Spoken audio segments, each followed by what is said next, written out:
Bonjour, aujourd'hui nous allons présenter des exemples concrets d'entreprises adoptant différents styles de direction qu'on a pu voir bien sûr dans notre cours sur l'exercice du pouvoir. Et nous allons commencer par le management autoritaire. Pour les personnes qui n'ont pas pu voir le cours, le lien est disponible dans la barre de description juste en dessous. Donc, les différents styles de direction ont été présentés par Rensis Likert. C'est un grand professeur de psychologie américain. Il a conduit plusieurs recherches sur les attitudes et les comportements humains au travail. Son objectif était de comprendre comment les relations entre les hommes, au travail bien sûr, peuvent impacter la performance d'une entreprise. L'ensemble de ces résultats de recherche ont été publiés en 1961 dans un ouvrage intitulé Le gouvernement participatif de l'entreprise. Donc, l'analyse de Likert a permis de distinguer quatre styles de commandement ou quatre styles de gestion ou quatre styles de management. En premier lieu, c'est le management autoritaire, un management paternaliste, consultatif et un management participatif. Nous allons aborder dans cette vidéo le management autoritaire ou directif ou autocratique si vous voulez. Si vous vous rappelez, nous avions expliqué que c'est une gestion où le chef hiérarchique prend des décisions sans consulter les autres collaborateurs, où les aspects relationnels sont fondés sur la peur de la sanction, c'est une crainte, et aussi sur la récompense du travail s'il est bien fait, bien sûr.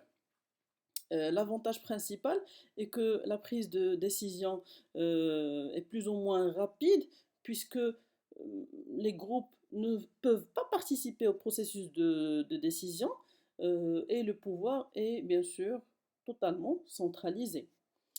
Par contre, les inconvénients sont un peu plus conséquents.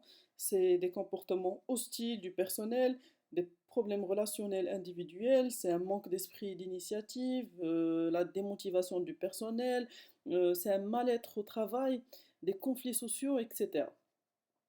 Donc, dans cette approche, nous allons prendre comme modèle la société Carglass. C'est une multinationale spécialisée dans la répartition et dans le remplacement de vitrages de véhicules, plus précisément les pare-brises de voitures ou des petites camionnettes, etc. Elle est présente dans plus de 30 pays, notamment au Maroc, avec des centres à Casa et à Rabat. Elle compte aujourd'hui plus de 26 000 employés, 1900 centres de réparation, pardon, c'est des petites usines pour la réparation des pare-brises, et près de 9400 véhicules ateliers. C'est des véhicules pour pouvoir réparer les pare-brises à domicile des clients. Et bien sûr, l'entreprise gère plus d'1 million de clients par an, c'est-à-dire un client toutes les 3 secondes. D'accord? Dans ces conditions astronomiques, si vous voulez, l'entreprise a opté pour un style managériel autoritaire. Je vous laisse voir un petit documentaire pour essayer de comprendre l'organisation et le processus organisationnel de l'entreprise. Le client au volant, il est venu faire remplacer son pare-brise cassé juste avant de partir en vacances.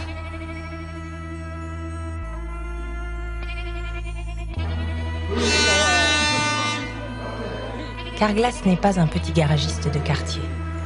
C'est la filiale d'un groupe mondial. 19 500 salariés qui n'ont qu'une activité, remplacer des pare-brises. Dans 28 pays, les ouvriers de l'entreprise remplacent un vitrage automobile toutes les 4 secondes. Nous sommes dans le nec plus ultra des sociétés de services. Leader sur son marché, Carglass s'appuie sur une organisation à flux tendu, extraordinairement rentable, totalement standardisée.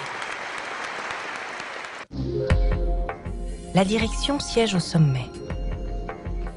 Un étage en dessous, au deuxième, les cadres, qui organisent, supervisent, améliorent en permanence l'efficacité de la machine.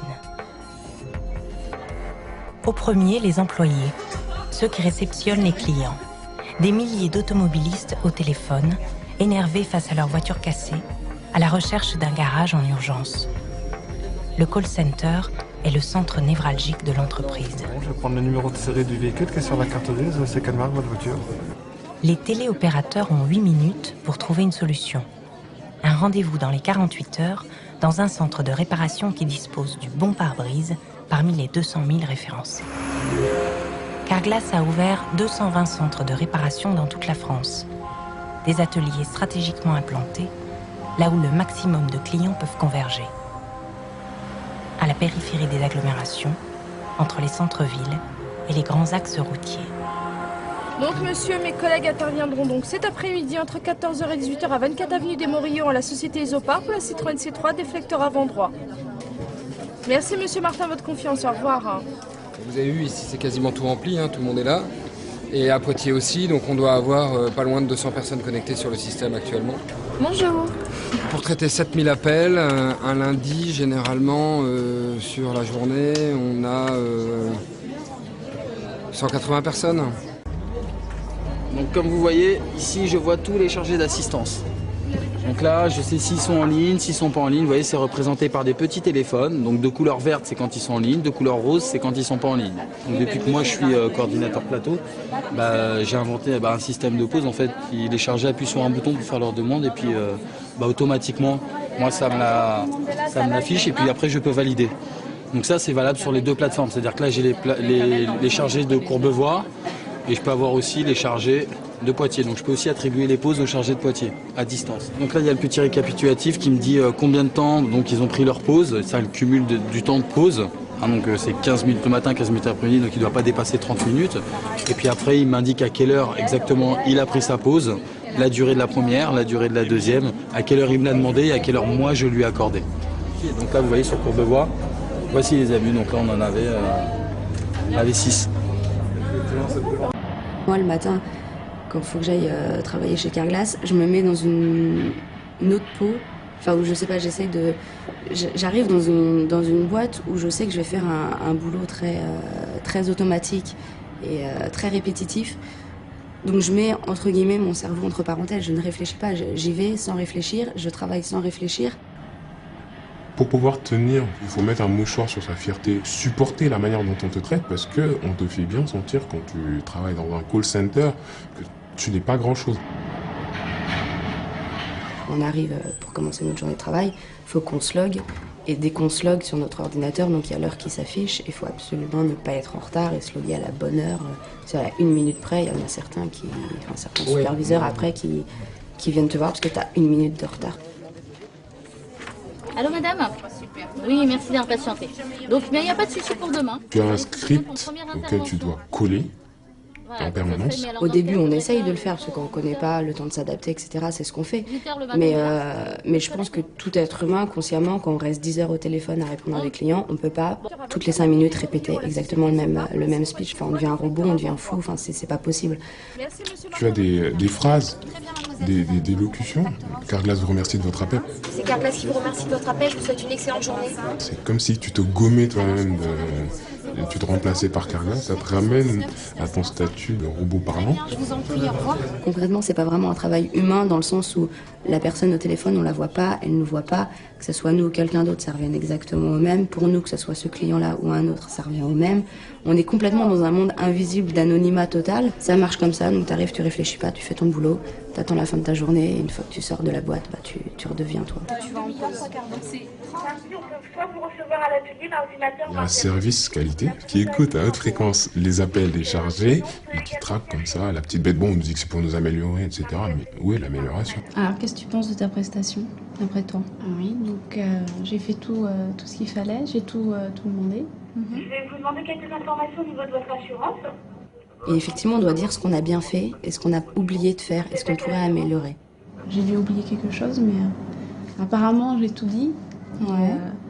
J'ai été directive auprès du client et donc ça, déjà c'est faussé à la base, sachant qu'on a un script Et voilà, enfin, on n'est pas bête, il faut suivre le script, d'accord.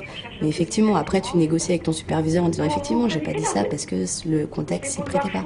Et ton superviseur va dire oui, mais c'est le script. C'est toujours ça la réponse chez Carglass, c'est le script, c'est le script.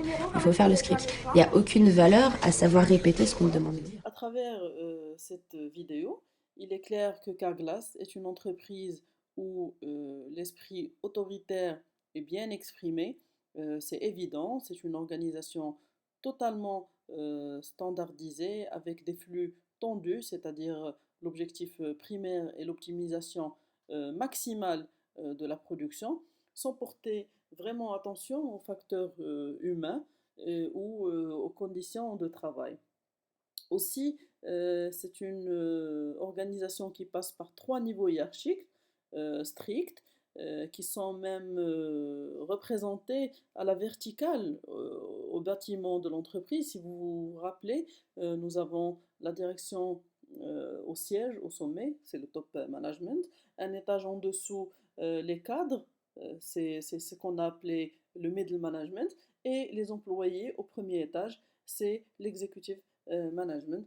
Et c'est cette population, à côté de celle des cadres, qui doivent subir et exécuter l'autorité de la hiérarchie et procéder à ce qu'on appelle l'exécution du pouvoir.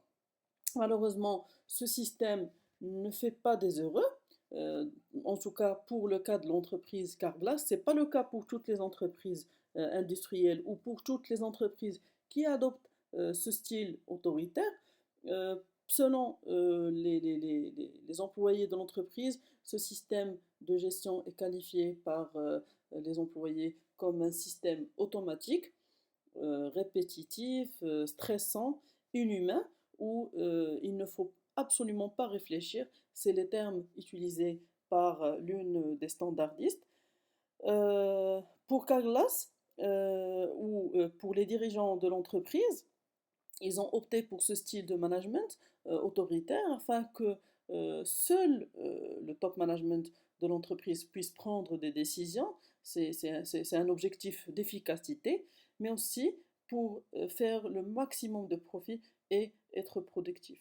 Voilà, c'était un cas concret de management autoritaire dans une entreprise industrielle. Je vous remercie pour votre attention et je vous donne rendez-vous pour un autre style de management.